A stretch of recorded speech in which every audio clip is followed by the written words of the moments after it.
Hi friends, welcome to grow YouTube Telugu. మీకు తెలుసా, retirement అనేది ఒక ఎండ్ మాత్రమే కాదు. మీకు ఫర్ ఎగ్జాంపుల్ మీకు నచ్చినట్టు మీ లైఫ్ లీడ్ చేయడానికి అది ఒక కొత్త ఆపర్చునిటీ కూడా కావచ్చు. But let's face it, retirement also comes with its own share of anxieties and concerns. అంటే లైక్ మీరు రిటైర్ అయిపోయారు, కానీ మీరు ఇన్నాళ్ళుగా కూడబెట్టిన సేవింగ్స్, టైం అండ్ ఇన్ఫ్లేషన్ టెస్ట్ని తట్టుకోగలవా? ఊహించని హెల్త్ ఎక్స్పెన్సెస్ రావచ్చు కదా మీకు కానీ మీ పార్ట్నర్కి కానీ. ప్లస్ మీ పార్ట్నర్ యొక్క ఫైనాన్షియల్ సెక్యూరిటీ సంగతి ఏంటి? ఈ క్వశ్చన్స్ కామన్ అండి. అండ్ చాలా మంది రిటైర్మెంట్ అయ్యాక ఈ క్వశ్చన్స్ గురించి ఆలోచించి సడన్గా యాంగ్జైటీ పొందుతారు. మనలో చాలా మందికి రిటైర్మెంట్ సేవింగ్స్ కోసం ఎంత కావాలి, నేను టాఫీగా బతకడానికి ఎంత కావాలి అని ఒక రఫ్ ఎస్టిమేట్ ఉంటుంది. అయితే మిమ్మల్ని మీరు క్వశ్చన్ చేసుకోండి, ఆ అమౌంట్ మీ రోజువారీ ఖర్చుల నుండి మీరు చేయాల్సిన అనుకున్న అడ్వెంచర్ లిస్ట్ దాకా సరిపోతుంది, కవర్ చేయగలదు అనుకుంటున్నారా? Medical advances and technological improvement కాలంలో బతుకుతున్నాం. సో న్యాచురలీ మన లైఫ్ స్పాన్ కూడా ఎక్స్పాండ్ అవుతానే వస్తుంది. సో మీరు ఎంతైతే రిటైర్ అవుతున్నారో ఇన్ఫ్లేషన్ మీతో రిటైర్ అవ్వదు, ఇన్ఫ్లేషన్ పెరుగుతూనే ఉంటుంది. So over a period of time me savings తగ్గే ఛాన్సెస్ చాలా ఉన్నాయి. సో ఈ ఛాలెంజ్ని ఎలా ఎదుర్కోవాలి? స్మార్ట్ ఇన్వెస్టింగ్కి సమాధానం ఉంది. అండ్ మేము ఈ రోజు గురించి మాట్లాడడానికి అక్కడే ఉన్నాం. మీరు రిటైర్మెంట్ అయిన తర్వాత మీకు స్టేబుల్ ఇన్కమ్ పొందడానికి ఈ వీడియోలో మనం టాప్ 5 ఇన్వెస్ట్మెంట్ ఆప్షన్స్ గురించి డిస్కస్ చేయబోతున్నాం. బట్ బిఫోర్ దాట్ గ్రో యూట్యూబ్కి సబ్స్క్రైబ్ చేసుకోవడం మర్చిపోవద్దు. పర్సనల్ ఫైనాన్సెస్ అండ్ ఇన్వెస్ట్మెంట్స్కి సంబంధించి ఎంతో ఇన్ఫర్మేషన్, ఎన్నెన్నో వీడియోస్ ఇక్కడ ఉంటాయి. Now let's get started.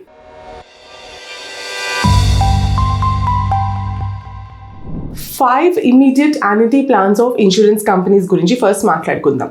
Immediate annuity plan తప్పనిసరిగా ఇన్సూరెన్స్ కంపెనీతో ఒక కాంట్రాక్ట్ లాంటిది. మీరు ఇన్సూరర్కి ఒక వన్ టైం లంసమ్ పేమెంట్ చేయాల్సి వస్తుంది. ఇన్ రిటర్న్ కంపెనీ మీకు పెన్షన్ ఫామ్ లో రెగ్యులర్ గా ఇన్కమ్ అందిస్తూ ఉంటుంది. ఇది మంత్లీ కావచ్చు, క్వార్టర్లీ కావచ్చు, సెమీ యాన్యువల్లీ కావచ్చు, లేదా యాన్యువల్లీ కావచ్చు. మీ ఫైనాన్షియల్ ప్లాన్స్ కి ఎంత సరిపోతుంది అన్న దాన్ని బట్టి ఆధారపడి ఉంటుంది. సాధారణంగా యాన్యుటీ ప్లాన్స్ లో 2 ఫేజెస్ ఉంటాయి. 1 accumulation phase and 2 disbursal phase. అయితే ఇమీడియట్ యాన్యుటీ ప్లాన్లో ఈ ఫేజెస్ మధ్య ఎగ్జిస్టెంట్ ప్రాక్టికల్గా ఉండదు. మీరు మీ లంసమ్ అమౌంట్ పే చేసిన వెంటనే డిస్బర్సల్ ఫేజ్ ప్రారంభం అవుతుంది అండ్ మీరు దాదాపు వెంటనే యాన్యుటీ పే అవుట్స్ని రిసీవ్ చేసుకోవడం స్టార్ట్ చేసేస్తారు. ఈ ప్లాన్స్ అన్నీ రిటైర్ అయిన వారికి పర్టికులర్గా ప్రయోజకమనం. ఎందుకంటే వారు రిటైర్మెంట్ తర్వాత అత్యంత అవసరమైనప్పుడు నమ్మకమైన హామీతో కూడిన ఇన్కమ్ ఇన్ఫ్లో అందిస్తారు. కాబట్టి మీరు ఎంత అమౌంట్ని రిసీవ్ చేసుకుంటారు, మీకు ఎంత ఫైనాన్షియల్ సెక్యూరిటీ ఏర్పడాలి అండ్ మీకు ఎంత స్టెబిలిటీ కోరుకుంటున్నారు అన్న ఫ్యాక్టర్స్ పై మీకు ఎంత డబ్బులు కావాలి అన్నది ఆధారపడి ఉంటుంది. ఇప్పుడు ట్యాక్స్ ఇంప్లికేషన్స్ గురించి డిస్కస్ చేద్దాం. ఇమీడియట్ యాన్యుటీ నుండి మీరు పొందే పెన్షన్ ఇన్కమ్ ట్యాక్స్ పరిధిలోకి వస్తుంది. అదనంగా ప్లాన్ని కొనుగోలు చేసినప్పుడు పర్చేస్ ప్రైస్ పై 1.8% GST కూడా అప్లై అవుతుంది. సో ఇప్పుడు మనం ఎన్ని రకాల యాన్యుటీ ప్లాన్స్ ఉంటాయి, అందులో మీరు మీకు వర్తించే కరెక్ట్ యాన్యుటీ ప్లాన్ని ఎలా చూస్ చేసుకోవాలో డిస్కస్ చేద్దాం.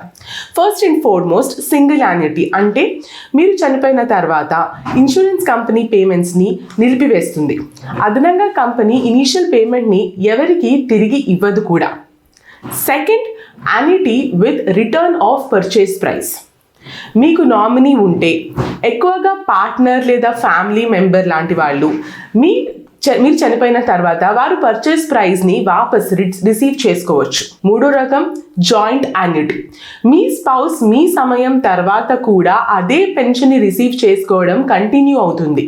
అయితే ఇద్దరు మరణించిన తర్వాత పర్చేస్ ప్రైస్ ఏ రకంగానూ రిటర్న్ రాదు. 4th category joint annuity with return of purchase price. అంటే జాయింట్ యాన్యుటీ మాదిరిగానే మీరు చనిపోయిన తర్వాత మీ పార్ట్నర్కి కానీ మీ స్పౌస్కి కానీ పెన్షన్ రావడంతో పాటు పర్చేస్ ప్రైస్ కూడా నామినీకి రిటర్న్ వస్తుంది. ఇంట్రెస్ట్ రేట్ ట్రెండ్స్ యాన్యుటీ పేఅవుట్స్ని ఇన్ఫ్లుయెన్స్ చేస్తాయి. యాన్యుటీ టైప్ని బట్టి మీ దిగుబడి మారవచ్చు. ఫర్ ఎగ్జాంపుల్, మిస్టర్ వర్మ 60 ఏళ్ల వయసులో ఇమీడియట్ యాన్యుటీ ప్లాన్ని పర్చేస్ చేయాలని డిసైడ్ అయ్యారనుకుందాం. అతను ₹1 కోటి లంసమ్ అమౌంట్ ఒకేసారి పే చేశారు. అయితే మీరు 1.8% GSTని కూడా యాడ్ చేసినప్పుడు యాన్యుటీ పర్చేస్ చేయడానికి మిస్టర్ వర్మ మొత్తం కట్టిన డబ్బులు 1,1,80,000 అవుతుంది. యాన్యువల్ దిగుబడి 6.34% అనుకుందాం. కాబట్టి ఇప్పుడు మిస్టర్ వర్మ యాన్యువల్గా రిసీవ్ చేసుకోబోయే యాన్యుటీ పేమెంట్ సుమారు ₹6 లక్షల.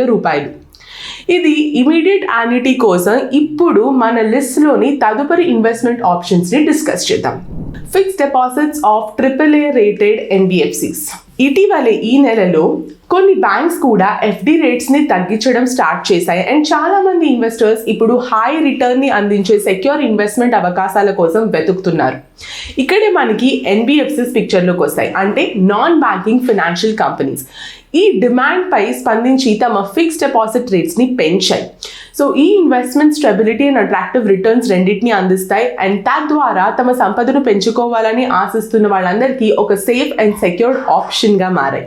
నెక్స్ట్, బాండ్స్ అండ్ ఇతర ఫిక్స్డ్ ఇన్కమ్ ఇన్వెస్ట్మెంట్స్కి క్రెడిట్ రేటింగ్ స్కేల్ అనేది క్రెడిట్ రేటింగ్ ఏజెన్సీస్ అసెస్ చేసి వారి క్రెడిట్ వర్తీనెస్ని అంచనా వేసి ఉపయోగించి యూజ్ చేసే ఒక సిస్టమ్. స్కేల్ సాధారణంగా హైయెస్ట్ క్వాలిటీ బాండ్స్ కోసం AAA వద్ద మొదలవుతుంది. అండ్ తక్కువ క్వాలిటీ లేదా తక్కువ క్రెడిట్ వర్దినెస్ కలిగిన బాండ్స్ కోసం C లేదా D దాకా సాగిపోతుంది. మధ్యలో వివిధ రకాల గ్రేడ్స్ కూడా ఉంటాయి. ఇప్పుడు ఇన్వెస్టర్గా మీకు AAA రేటింగ్స్ ఎందుకు ముఖ్యమైనవి? AAA రేటింగ్ని కలిగి ఉన్న కంపెనీ అత్యంత క్రెడిట్ వర్దీగా కన్సిడర్ చేయబడుతుంది. అంటే దాని డెట్స్ని తిరిగి పే చేయడానికి అండ్ మీ ఇన్వెస్ట్మెంట్ని ఇచ్చే బలమైన సామర్థ్యత కలిగి ఉంది అని అర్థం. అయితే ఈ ఇన్వెస్ట్మెంట్స్ బ్యాంక్, FD వంటి డిపాజిట్ ఇన్సూరెన్స్ ద్వారా ఇన్సూర్ చేయబడవని గమనించడం చాలా ఇంపార్టెంట్. అంటే ఒకవేళ ఏ కారణంగానైనా కంపెనీ ఫెయిల్ అయింది అంటే ఖచ్చితంగా మీరు పెట్టిన పెట్టుబడి కొంతవరకు రిస్క్కి గురవుతుంది అని అర్థం. రిటర్న్స్ గురించి మాట్లాడుకుందాం. ఈ AAA రేటెడ్ NBFCs అందించే రేట్స్ కన్వెన్షనల్ బ్యాంక్స్ FDస్తో పోలిస్తే కొన్ని సమయాల్లో ఎక్కువగానే ఉంటాయి. సీనియర్ సిటిజన్స్ తరచుగా ఈ రేట్స్పై అదనంగా 1/4 నుండి 0.5% ఎక్కువ ఇంట్రెస్ట్ పొందుతారు. అయితే ఇది అట్రాక్టివ్ రేట్స్ గురించి మాత్రమే కాదండి. మీరు మంత్లీ, క్వార్టర్లీ లేదా హాఫ్ ఇయర్లీ వడ్డీ వంటి ఫ్లెక్సిబుల్ పేమెంట్ ఆప్షన్స్ని కూడా పొందుతారు. ఇది రిటైర్మెంట్ అయిన వారికి గ్యారెంటీడ్ సోర్స్ ఆఫ్ ఇన్కమ్గా మారుతుంది.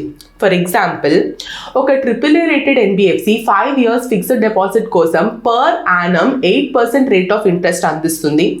₹1 కోటి పెట్టుబడి పెట్టిన సీనియర్ సిటిజన్కి ఈ ఇంట్రెస్ట్ పర్ యానం 48,59,474 మారుతుంది. సో AAA రేటెడ్ NBFCs FDని మీరు ఇప్పుడు అర్థం చేసుకున్నారని నేను ఆశిస్తున్నాను.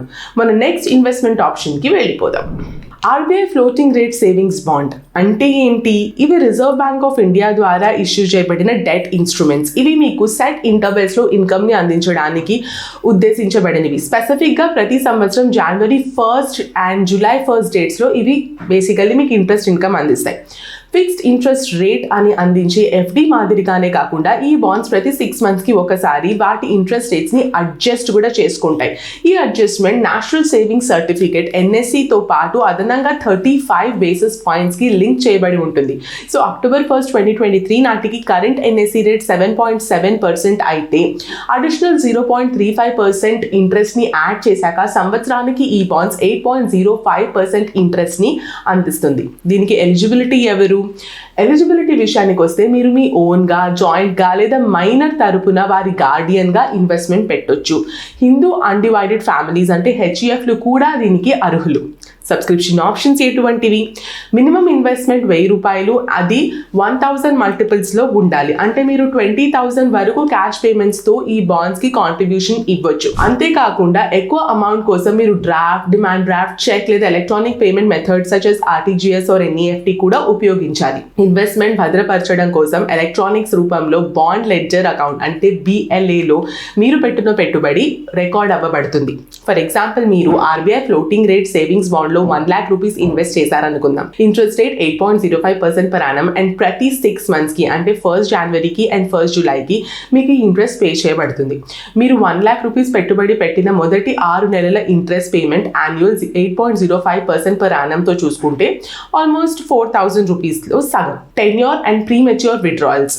7 సంవత్సరాల కాల వైద్యతో కలిగిన ఈ లాంగ్ టర్మ్ బాండ్ మీకు లాంగ్ టర్మ్ ఇన్కమ్ని అందిస్తుంది. మీరు సీనియర్ సిటిజన్ అయితే మీరు కొన్ని ఏజ్ రిలేటెడ్ కండిషన్స్కి లోబడి ప్రీమెచ్యూర్ విత్డ్రాయల్ ఫ్లెక్సిబిలిటీ చేయాలనుకుంటే అది కూడా ఆప్షన్ మీకు ఉంది. మీరు 60 to 70 years మధ్య వయసు ఉన్నట్లయితే మీరు 6 years తర్వాత విత్డ్రా చేసుకోవచ్చు. 70 to 80 years మధ్య వాళ్ళైతే lock in period 5 years and 80 years లేదా అంతకంటే ఎక్కువ వయసు ఉన్న వాళ్ళైతే మినిమం జస్ట్ 4 years పెడితే చాలు. ఈ బాండ్స్ ఎక్కడ దొరుకుతాయి? మీరు authorised banks and financial institutions ఒక వివిధ బ్రాంచెస్ కి వెళ్ళి ఈ బాండ్స్ ని కొనుగోలు చేయొచ్చు. ట్రాన్స్ఫరబిలిటీ విషయానికి వస్తే ఈ బాండ్ సాధారణ పరిస్థితుల్లో ట్రాన్స్ఫర్ చేయబడవు. బాండ్ హోల్డర్ మరణించిన తర్వాత మాత్రమే వారు నామినీకి లేదా లీగల్ ఎయిర్కి ఈ బాండ్ని ట్రాన్స్ఫర్ చేయొచ్చు. అలాగే బాండ్స్ సెకండరీ మార్కెట్లో ట్రేడ్ అవ్వవు అండ్ ఏదైనా ఫైనాన్షియల్ ఇన్స్టిట్యూషన్ నుండి లోన్స్కి కొలాటరల్గా కూడా ఇవి ఎలిజిబుల్ ఉండదు. బ్రోకరేజ్ విషయానికి వస్తే రిసీవింగ్ ఆఫీసర్స్ ఈ బాండ్స్ ద్వారా కలెక్ట్ చేసిన అమౌంట్ పై 0.5% బ్రోకరేజ్ని సంపాదిస్తాయి.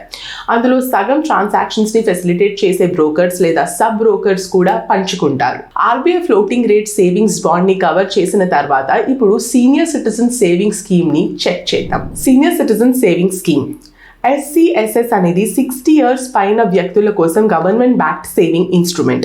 ఇది రిటైర్ అయిన వారిలో చాలా మంది ఎక్కువ మంది గవర్నమెంట్ మద్దతు పొందాలి, తర్వాత నాకు రిటైర్మెంట్లో గవర్నమెంట్ సహాయం కావాలి, గవర్నమెంట్ సహాయంతో నాకు ఇన్కమ్ రావాలి అనే వారికి వర్తిస్తుంది. సీనియర్ సిటిజన్స్ ఈ స్కీమ్లో పెట్టుబడి పెట్టడానికి ఎలిజిబుల్. సీనియర్ సిటిజన్స్తో పాటు కొన్ని ఇతర కేటగిరీస్ ఆఫ్ పర్సన్స్ కూడా ఈ సీనియర్ సిటిజన్ సేవింగ్ స్కీమ్లో ఇన్వెస్ట్మెంట్ పెట్టడానికి ఎలిజిబుల్ అవుతారు. 60 years లేదా అంతకంటే ఎక్కువ వయసు ఉన్న senior citizens, obviously 55 to 60 years మధ్య వయసులో రిటైర్మెంట్ పొందిన వ్యక్తి ఈ స్కీమ్లో అకౌంట్ ఓపెన్ చేయడానికి ఎలిజిబుల్. వారు తమ రిటైర్మెంట్ బెనిఫిట్స్ని పొందిన 1 నెలలోపు చేస్తే. రిటైర్డ్ డిఫెన్స్ ఉద్యోగులకు కూడా ఇది వర్తిస్తుంది, కానీ ఎలిజిబిలిటీ కోసం ఏజ్ బ్రాకెట్ 50 నుండి స్టార్ట్ అవుతుంది. మినిమం డిపాజిట్ 1000 రూపాయలు అండ్ 1000 రూపీస్ మల్టిపుల్స్లో మాక్సిమం 30 lakh rupees ఒక వ్యక్తి సేవింగ్స్ ఈ సీనియర్ సిటిజన్ సేవింగ్ స్కీమ్లో అకౌంట్ ఓపెన్ చేయొచ్చు.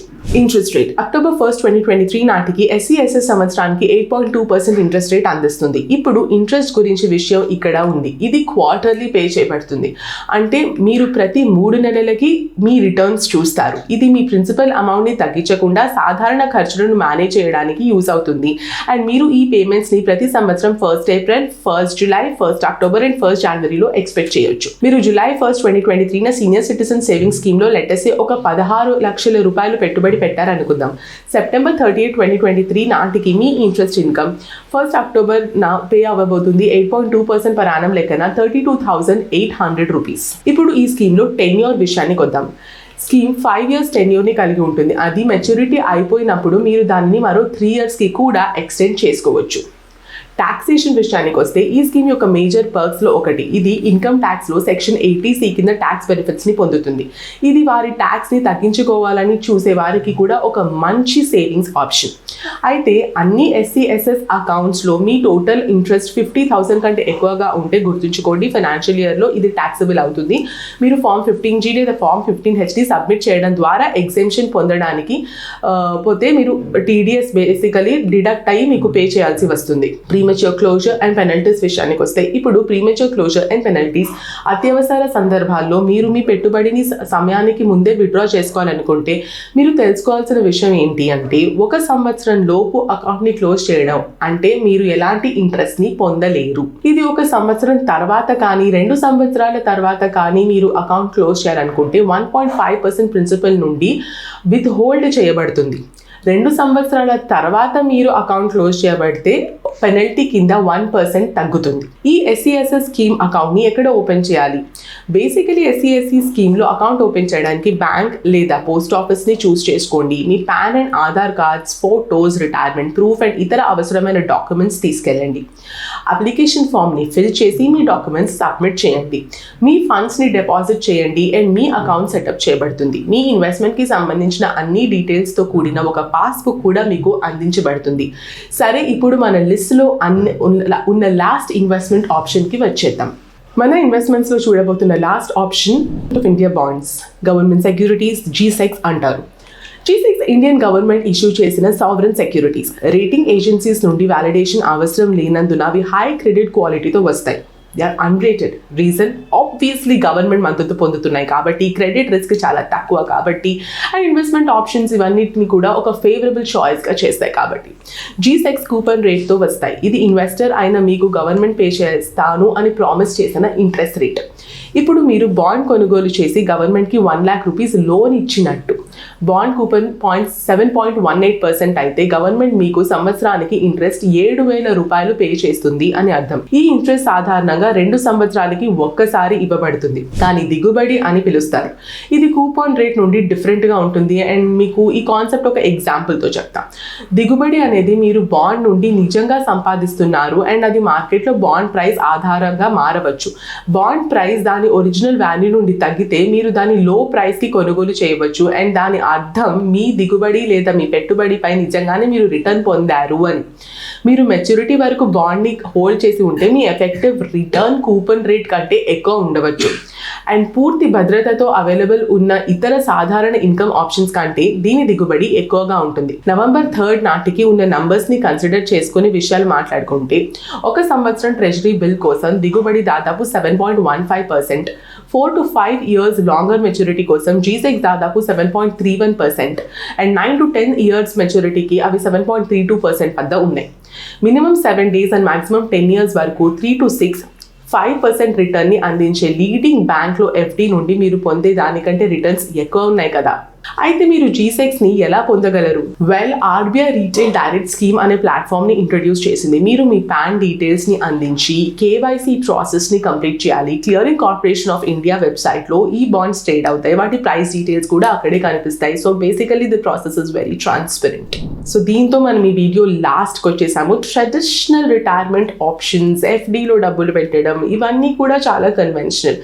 దాని నుంచి కొంచెం హట్కేగా అసలు రిటైర్ అయిన వాళ్ళకి ఎటువంటి ఇన్వెస్ట్మెంట్ ఆప్షన్స్ ఉన్నాయి, మీరు ముందుగానే ప్లాన్ చేస్తే ఏం ఫ్యాక్టర్స్ గుర్తుపెట్టుకోవాలి, రిటైర్మెంట్ తర్వాత మీ జర్నీని స్టార్ట్ చేశారంటే ఆ ఏజ్లో కూడా మీరు ఫైనాన్షియల్ సెక్యూరిటీని ఎలా పొందగలరు అన్న ఫ్యాక్టర్స్ మనం డీటెయిల్గా డిస్కస్ చేశాము. సో ఇలాంటి ఎన్నో వీడియోస్ కోసం గ్రో యూట్యూబ్కి సబ్స్క్రైబ్ చేసుకోవడం మర్చిపోవద్దు. పెట్టుబడి సరళమైంది.